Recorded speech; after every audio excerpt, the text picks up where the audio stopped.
നമ്മുടെ തന്നെ ഒരു സഹമന്ത്രിയാണ് ബഹുമാനപ്പെട്ട സുരേഷ് ഗോപി. സുരേഷ് ഗോപിയും ജോർജ് കുര്യനും രണ്ട് സഹമന്ത്രിമാരും ഇവിടുന്ന് പോയിട്ടുള്ളതാണ്. അത് ഞാൻ അവരെയൊന്നും കുറ്റം പറഞ്ഞല്ല, പ്രശ്നങ്ങളുണ്ടാകുമ്പോഴൊന്നും അവരെ കുറ്റം പറഞ്ഞിട്ട് കാര്യമില്ല. നിങ്ങൾക്ക് പലർക്കും അറിയാത്തൊരു കാര്യം കൂടി പറയാം. ഈ സഹമന്ത്രി എന്ന് പറഞ്ഞ ആള് ക്യാബിനറ്റിൽ പോലും കൂടാറില്ല. അവരും അറിയുന്നത് നമ്മളെപ്പോലെ മനോരമ വായിച്ച കാര്യങ്ങൾ അറിയുന്നത്. ഇതൊരു ഓണററി പൊസിഷനാണ്. ചുമ്മാ ഒരു ഷേറ്റി എന്നൊരു ആളിനെ ഇത് കൊടുത്തിരിക്കും. ഇങ്ങോട്ട് വരുമ്പോൾ മന്ത്രി തന്ത്രി എന്നൊക്കെ വലിയ പൊസിഷൻ ഉണ്ടെങ്കിലും ഇവരാരീ സമ്മേളനം കൂടുമ്പോഴെങ്ങാനും മോഡിജിയെയൊക്കെ കണ്ടെങ്കിലേ ഉള്ളൂ. അവരിങ്ങനെ അറിയത്തില്ല, ഇവർ പലരും അറിയത്തില്ല ഇങ്ങനെ ഒരാളും ഉണ്ടെന്ന് അറിയത്തില്ല. നൂറുകണക്കിന് ആളുകളുടെ കൂടെ ഒരാൾ. ആ മാന്യതയൊക്കെ എന്താ പറഞ്ഞു തരണ്ടേ?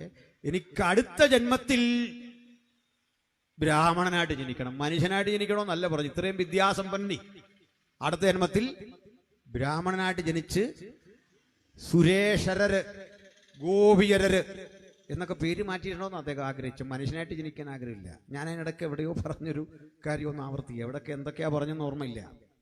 പ്രിയപ്പെട്ടവരെ, നിങ്ങൾ ഈ പുനർജന്മത്തിലൊക്കെ വിശ്വസിക്കുന്ന ആളുകളല്ലേ?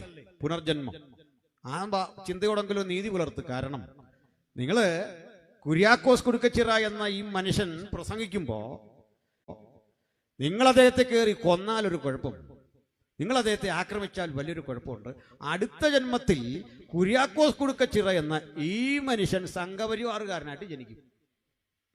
സംഘപരിവാറുകാരൻ കുര്യാക്കോസ് കുടുക്കച്ചിറ എന്ന ഉപദേശിയായി പോകും. മനസ്സിലായോ? ഇതെങ്കിലും ഓർത്തൊന്നും അടങ്ങുന്നേ. അപ്പൊ നിങ്ങളുടെ കിതാബിൽ വിശ്വാസം ഇല്ല, അതാ നിങ്ങളുടെ പ്രശ്നം. ഈ പുസ്തകത്തിലൊന്നും ഞങ്ങൾക്കിത് 100% നമുക്കിത് വിശ്വാസമല്ല. ഈ പുസ്തകത്തിൽ ഇരിക്കുന്ന കാര്യങ്ങൾ 100%. നിങ്ങൾ മുസൽമാനോട് ചോദിക്കുക, അവന് 101% അവന്റെ ഖുറാനിൽ വിശ്വാസമാണ്. എന്തിന്